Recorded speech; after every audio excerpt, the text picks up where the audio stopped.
এই ঘটনাগুলোকে কেন মনে হয় যে এই ঘটনাগুলো কিছু কালপ্রিটের চক্রান্তের বা ষড়যন্ত্রের অংশ?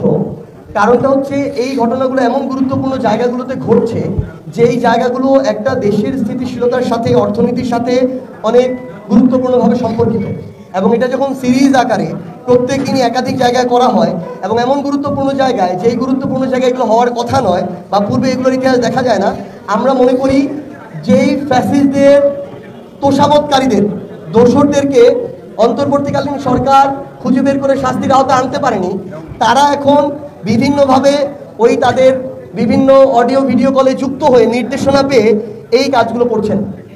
এই জায়গায় গুরুত্বপূর্ণভাবে তদন্ত করা উচিত এবং অন্তর্বর্তীকালীন সরকারের সুশীল মনোভাব, দয়াপ্রবণ মনোভাব থেকে বের হয়ে যারা অপরাধী তাদের বিরুদ্ধে ব্যবস্থা নিতে হবে। নাহলে গতকালকে এয়ারপোর্টে যে ঘটনা ঘটেছে, হাজার হাজার পরিবারকে রাস্তায় নামিয়ে দিয়েছে, তাহলে একজনের প্রতি সুশীলতা প্রদর্শন করে হাজারের অধিক পরিবারের প্রতি আমরা অন্যায় করতে পারি না। আমরা অন্তর্বর্তীকালীন সরকারকে একটু শক্ত এবং দৃঢ়ভাবে ব্যবস্থা নিতে দেখতে চাই, তাহলে নির্বাচনকালীন সময়ে তাদের প্রতি রাজনৈতিক দল এবং জনগণের একটা আস্থা তৈরি হবে। সর্বশেষ রংপুর, আমাদের অভাগা রংপুর। এই উত্তরবঙ্গ, স্পেশালি রংপুর বিভাগ বিগত বছরগুলোতে বরাবরই তাদের জায়গা থেকে বঞ্চিত হয়েছে। উন্নয়ন বাজেটের জায়গায় শূন্য শূন্য লেখা ছিল, এরকমও আমরা দেখেছি। এখানে আমাদের একটা বিশ্ববিদ্যালয়, বেগম রোকেয়া বিশ্ববিদ্যালয়, আমাদের ভাই শহীদ আবু সাইদ, যেখান থেকে অভ্যুত্থানের আরেকটা অধ্যায় শুরু হলো, সেই বিশ্ববিদ্যালয়ে গিয়ে দেখেন বিশ্ববিদ্যালয়ে একটা কেন্দ্রীয় অডিটোরিয়াম নাই। এরকম হচ্ছে এই রংপুরের চিত্র। আপনি রাস্তাগুলো দেখেন, এখনো 4 লেন রাস্তা হয় নাই। আপনি শহরের রাস্তাঘাট, অবকাঠামো দেখেন, এক একটা যা ইচ্ছা তাই অবস্থা। আশেপাশে নদী নালা, খালবিল যেগুলো ছিল, 2-1টা লোক দেখানো বাদ দিয়ে বাকিগুলো সবগুলো ধীরে ধীরে মরে যাচ্ছে।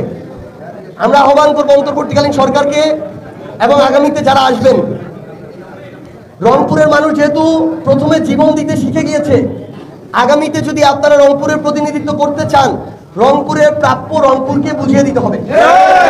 যদি না দেন, রংপুরকে নিয়ে রাজনীতি করার চিন্তা বাদ দেন।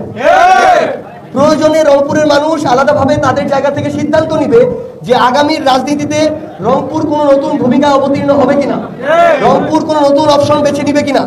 কিন্তু যেই রাজনৈতিক দলই ক্ষমতায় আসুক না কেন, যারাই মন্ত্রণালয়ের মন্ত্রী উপদেষ্টা হিসেবে দায়িত্বে থাকুক না কেন, রংপুরের যদি প্রাপ্য রংপুরকে বুঝিয়ে দেওয়া হয়, তবেই রংপুরের জন্য আপনার দরজা উন্মুক্ত থাকবে।